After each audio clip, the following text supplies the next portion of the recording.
In the winter of 1979, a tragic accident occurs at a factory in a small American town, resulting in the death of a worker. Her son Joe struggles with his grief, while his friends visit to offer condolences, concerned he may pull away from their group, which has been working on a homemade zombie movie. As Joe mourns, he sees factory worker Louis Daynard arrive, only to have his father, Deputy Sheriff Jackson Lamb, confront and arrest Daynard. When summer begins, Joe's best friend Charles, who is directing their film, shares that he has invited Alice Daynard, whom Joe secretly admires, to star in the lead role. That evening, the group reviews a recently filmed zombie scene, motivated to continue despite competition from more experienced filmmakers. Joe's father then informs him he's being sent to camp, hoping to discourage what he sees as a wasteful hobby. Upset, Joe sneaks out at night to join his friends for a nighttime shoot. The scene is planned at a remote train station, and Alice borrows her father's car to take them there. Spotting Joe, she hesitates, worried about driving without a license, but Joe assures her he'll keep it secret. Once they arrive, Joe begins applying Alice's zombie makeup, but an approaching freight train interrupts them. Charles urges the group to film immediately, as the train adds realism to the scene. As the train thunders by, Joe notices a vehicle suddenly driving onto the tracks. Moments later, it collides with the train, causing a catastrophic derailment. The kids narrowly escape flying debris and flames from the train cars. Once the chaos quiets down, they notice strange white cubes scattered across the wreckage, resembling Rubik's cubes. Joe picks one up to keep. While investigating the crash site, they come across an intact truck with their biology teacher, Dr. Woodward, injured but alive inside. Waking up, he warns them to forget everything they saw, or their families will suffer. Frightened, the kids flee just as military forces led by Colonel Nellick arrive. On the way back, they agree to keep the night's events a secret. Later, at home, Joe examines the mysterious cube. The next morning, he and Charles watch news coverage blaming Dr. Woodward for the crash. Inspired, Charles suggests a new plot twist for their movie, and the boys hurry to fix their damaged camera. Joe borrows his father's camera, but another problem arises. Alice refuses to continue filming. Joe visits her and persuades her to stay on the project, but her father arrives and drives him away. Despite this, Alice decides to rejoin the group. They head to the crash site to shoot a scene in front of the wrecked train cars, and Joe notices details indicating it was a military train. As a model train enthusiast, Joe recognizes that Dr. Woodward was attempting to stop a military convoy. At the crash site, military personnel are collecting the strange white cubes, storing them in special crates. Jackson tries to uncover what happened, but Colonel Nellick insists there was no dangerous cargo and refuses further explanation. The sheriff brings his suspicions about the military to his superior, who dismisses his concerns. Later, at a gas station, he witnesses strange behavior among dogs as they gather in packs and flee the town. Shortly after, the electronics in his car malfunction. Perplexed, the sheriff hears an odd sound and steps away from his car, which then appears to explode from the inside. The gas station attendant, noticing the blast, comes outside, only to find the sheriff's wrecked car, and moments later, he is attacked by an unknown creature. The following morning, Charles asks Joe for one of his model trains to blow up in a scene, and Joe agrees, surprising Alice. As they work, the lights flicker, which has been happening repeatedly that day. Later, as Alice rehearses, Joe is struck by her ability to get into character. Meanwhile, Jackson investigates the gas station but finds no sign of the sheriff or the attendant. Jackson learns about a series of engine parts mysteriously disappearing across town, and he notes the military's increasing presence in the area. Joe's dog goes missing, and while searching, he learns that many animals have fled town.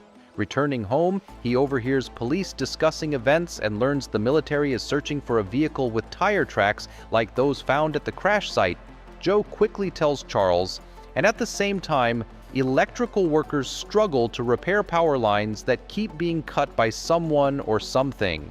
While fixing a line, one worker is attacked by the unknown creature. The next day, local residents confront Deputy Jackson, reporting missing items like microwaves, electronics, and vehicles, while the area suffers frequent power outages. One resident mentions his radio picking up strange transmissions instead of regular broadcasts, which Jackson realizes is a military frequency. Meanwhile, Alice examines Joe's model trains, and he shares that the pendant he wears belonged to his mother. While the police intercept a military transmission, the film crew accidentally ends up near Dr. Woodward's house while filming. Jackson arrives, seizes the camera, and takes Joe home, warning Nellick that he'll contact Washington to uncover the truth. At home, Jackson forbids Joe from seeing Alice, leaving him distressed. Joe visits his mother's grave, where he notices a strange glow from an abandoned water tower's windows and hears odd noises inside. Meanwhile, Jackson tries to meet with Nellick, but Nellick's men detain him. Nellick interrogates Dr. Woodward, demanding his files and accusing him of orchestrating the train crash filming. When Woodward refuses, Nellick orders his men to kill him. That night, Alice sneaks into Joe's room, worried about his model train, and asks him not to let Charles blow it up for the film. They watch Joe's childhood videos together, during which Alice recalls how her father, Lewis, was drunk the day of the accident, forcing Joe's mother to cover his shift at the factory. She realizes this indirectly caused Joe's mother's death. Suddenly, the cube Joe found begins to vibrate and shoots through the wall, embedding itself in the water tower. Alice returns home, argues with her father, and then runs away. Lewis chases after her but crashes his car just as Alice is captured by the creature. He hears her scream and sees a faint reflection in a broken mirror.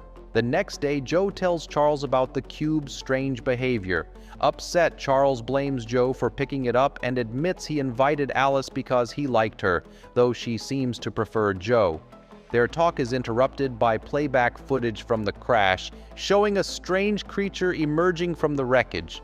As the military starts burning fields to evacuate the town, Joe learns from Alice's father that Alice is missing. Determined, Joe and his friends decide to return to town to search for her. Charles secures a ride with help from his sister. Back in town, they search Dr. Woodward's trailer, hoping to find answers among confiscated items. Meanwhile, Jackson, disguised as a soldier, escapes the military base after causing an explosion. That night, the friends break into Woodward's trailer and find old files and recordings that reveal Woodward was once a scientist who investigated an alien spacecraft crash in 1958. When the military tried to experiment on the craft, it disintegrated into thousands of small cubes, like those seen at the train wreck site. The alien created a telepathic connection with Dr. Woodward, revealing it was trying to escape Earth but was being held in an underground lab where it endured painful experiments.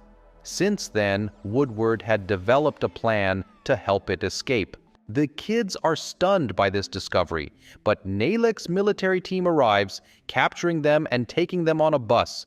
Donnie reports their capture to the police, and Jackson receives the footage the kids recorded. While they're transported, the alien catches up to the bus, overturning it and attacking the soldiers, who are killed while the teens escape through a window.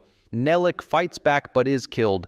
Jackson, disguised as a soldier, rescues Alice's father and enlists his help to locate the kids. After the alien leaves, the kids return to the overturned bus, where Donnie picks them up. That night, chaos breaks out in town as military equipment malfunctions, with gunfire and explosions echoing through the streets. The kids hide in a house, but an explosion injures one of them, breaking his leg. Charles stays to help, while Joe and Carrie head to the abandoned water tower, believing Alice is there. At the cemetery, they break into the water tower and discover a large pit where the alien is hiding.